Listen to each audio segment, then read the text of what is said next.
J'ai peur de réussir. Je m'auto-sabote. Comment faire pour arrêter de s'auto-saboter et réussir sa vie? Let's go!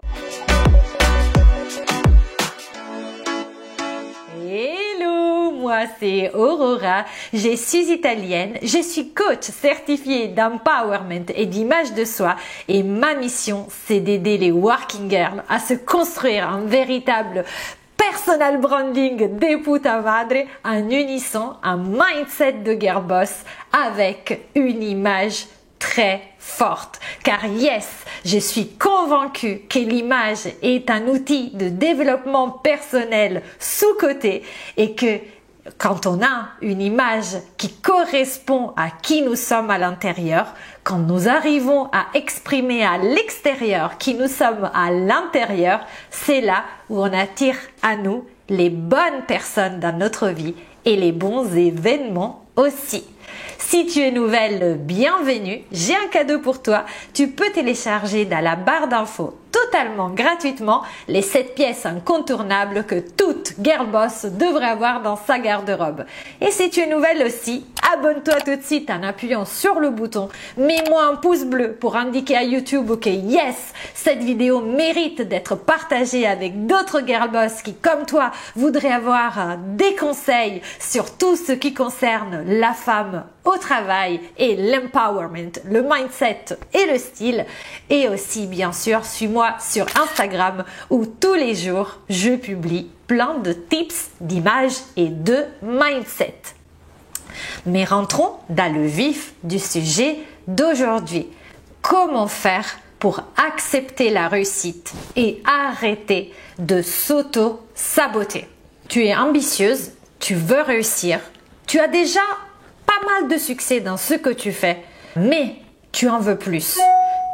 Et quand tu en veux plus, tu essayes de faire un pas en avant et puis après, la peur te prend la gorge et tu arrêtes. Tu t'auto-sabotes. Tu ne sais pas pourquoi. Tu as les possibilités d'évoluer et c'est comme si, à cause de ta peur, tu n'y arrivais pas à avancer. Comment faire donc pour avancer sans ne plus t'auto-saboter? Comment faire aussi pour accepter la réussite de girl boss comme tu es? Le premier point, c'est de te fixer un objectif qui soit en cohérence avec la femme que tu veux devenir. Car yes, souvent ce qui se passe, c'est qu'on veut arriver à un point B, mais foncièrement, à l'intérieur de nous, on est différente.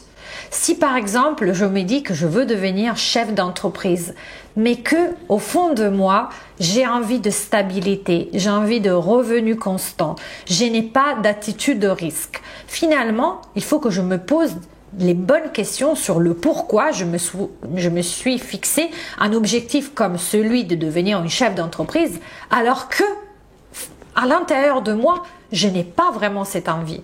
Et souvent, on va voir qu'il va y avoir des conditionnements de la famille. J'ai eu par exemple des clientes dont le père rêvait que sa fille devienne une entrepreneuse parce que lui, il était entrepreneur. Et donc, la personne, elle se sentait conditionnée depuis sa plus jeune enfance à devenir cette entrepreneuse pour plaire aux yeux de son père. Mais finalement, elle n'était pas du tout comme ça. Donc il faut vraiment essayer de voir, sinon on se met en dissonance cognitive et c'est un petit peu, alors là ça peut vous paraître peut-être wouhou si vous êtes plutôt pragmatique, mais ça peut vous paraître, en fait c'est ce qui se passe aussi quand on parle de loi d'attraction et que finalement on dit à l'univers qu'on veut A, mais nous on veut B. Et donc, c'est comme si on donnait des signaux contradictoires. Forcément, on ne sera jamais exaucé parce que au fond de nous-mêmes, on ne veut pas ça. Donc, l'idée, c'est plutôt de faire tout un travail et c'est ce que j'ai fait constamment avec mes coachés quand on parle de personal branding. On écrit le personal branding de la personne en fonction des valeurs de la personne. On va écrire aussi sa mission et on va essayer de trouver un job ou un projet professionnel qui soit en cohérence avec qui cette personne elle est vraiment.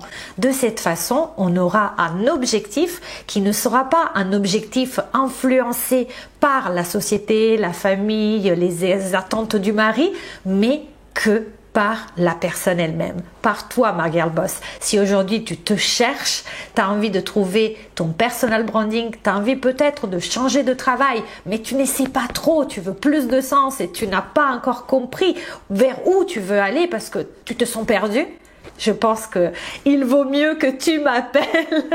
Et si tu es vraiment prête à changer de vie, je t'offre 1 heure de coaching gratuit pour faire le bilan et pour voir si je peux t'aider, si on peut travailler ensemble. Donc pour cela, tu trouveras le link dans la barre d'infos. Remplis le questionnaire et je te contacterai pour qu'on en parle ensemble.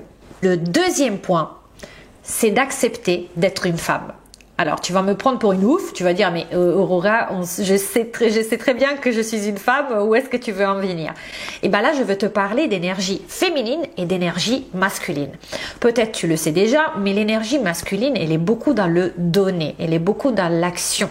Donc, quand tu es en train de faire des actions, de mettre en place des tâches, etc., ou même de donner aux gens, là, tu es dans l'énergie masculine. Mais en tant que femme, il faut aussi qu'on comprenne que au sein de nous, normalement, on a plus d'énergie féminine que d'énergie masculine. Et l'énergie féminine, elle est faite pour recevoir. Et donc, ça veut dire quoi recevoir pour ne pas s'auto-saboter? Ça veut dire que parfois, on doit accepter l'aide des autres. On doit accueillir les conseils des autres. On doit accueillir aussi les compliments, c'est tout bête, mais combien de fois ça t'est arrivé qu'on te dise « Ah, ta réunion était excellente » et que toi tu dises « Ah oui, vraiment, mais non, je pense que j'aurais pu mieux faire ». C'est comme si on avait toujours de mal à accepter qu'on nous fasse un compliment. Et si tu regardes, ça t'arrive sûrement aussi quand on te fait un compliment sur ton aspect esthétique, sur une fringue que tu as achetée. Combien de fois ça nous arrive de dire « Ah, mais au fait, maintenant, je l'ai payé 5 € chez Primark ». Je veux dire, mais pourquoi? Quand on te fait un compliment, prends. Quand on te donne quelque chose, prends. Quand on t'offre un resto, prends.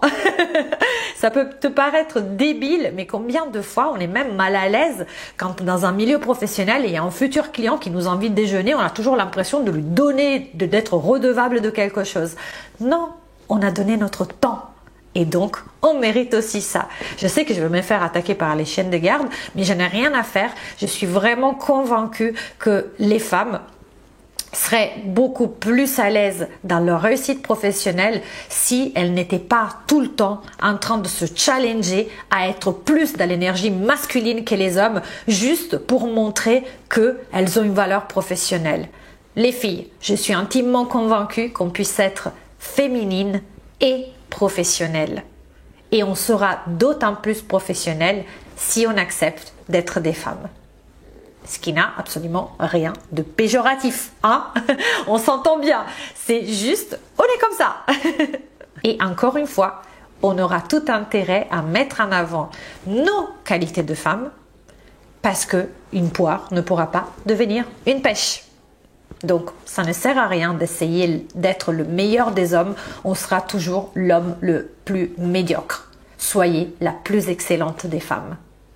Le troisième point qui pour moi est fondamental parce que c'est un peu ça qui te bloque aussi, c'est ça aussi qui t'empêche d'avancer, c'est la peur. Et du coup, le troisième point, c'est de dialoguer avec ta peur et de l'accepter. Alors, accepter la peur, déjà, il faut démystifier la peur. La peur n'est pas là pour nous montrer forcément un danger.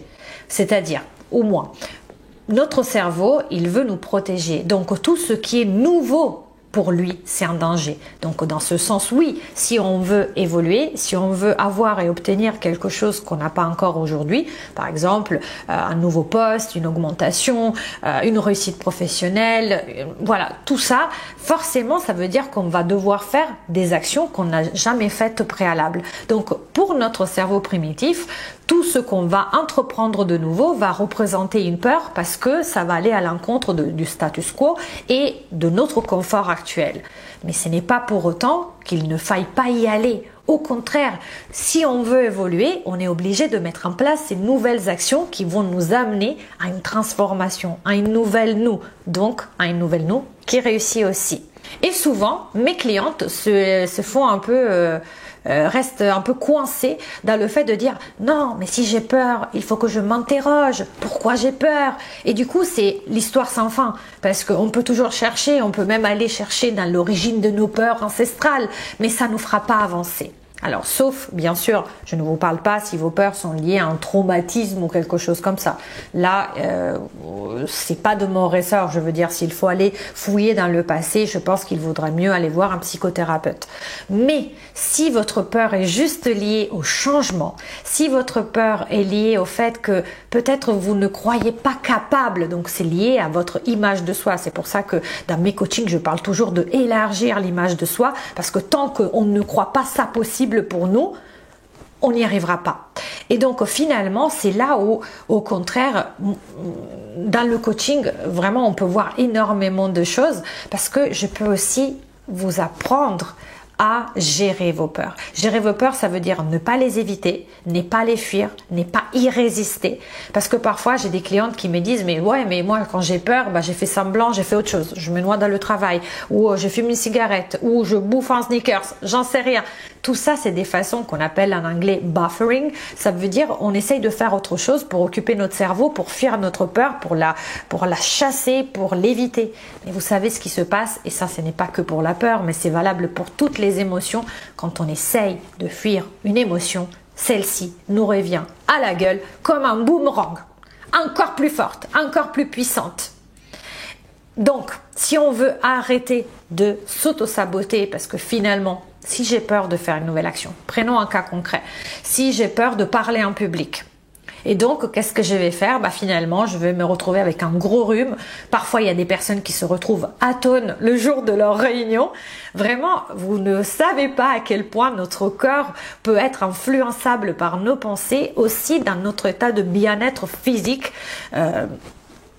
Une fois, j'étais tellement terrifiée, alors ça n'a rien à voir avec le milieu professionnel, mais j'étais tellement terrifiée par le fait de reprendre la plongée sous-marine que je me suis retrouvée le lendemain, le jour de la plongée, avec un torticolis incroyable. Je ne pouvais plus bouger mon cou. Donc impossible de plonger dans cet état. Mais vous voyez, c'était juste mon angoisse de devoir retourner dans l'eau, enlever mon masque, vider mon masque sous l'eau sans devoir remonter. Cette idée-là me faisait tellement si peur que je bloquais mon cou.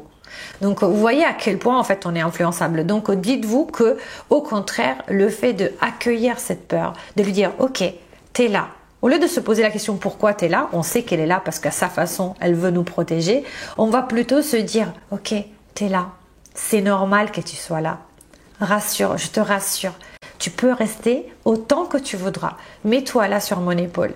Et puis après, il y a bien sûr des techniques issues aussi de la sophrologie ou de d'autres disciplines que j'ai apprises moi-même en coaching et que j'ai hâte de partager avec toi si tu as envie d'entreprendre ce chemin. Et d'ailleurs, à ce sujet, il y a toujours le link en barre d'infos avec le questionnaire à remplir. Si tu es décidé de changer de vie, si tu as vraiment envie d'évoluer, je peux t'accompagner en coaching et je t'offre cette heure de bilan gratuitement pour qu'on puisse voir si on peut travailler ensemble.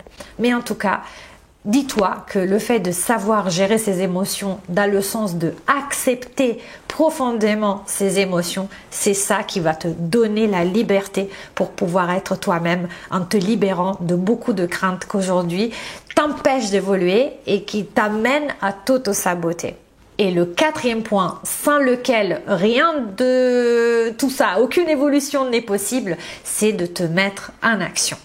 Car yes, ce que j'ai dit tout le temps, c'est bouge tes fesses. Parce que si on ne passe pas à l'action, on peut on peut analyser, on peut comprendre plein de choses, mais on restera toujours sur notre canapé.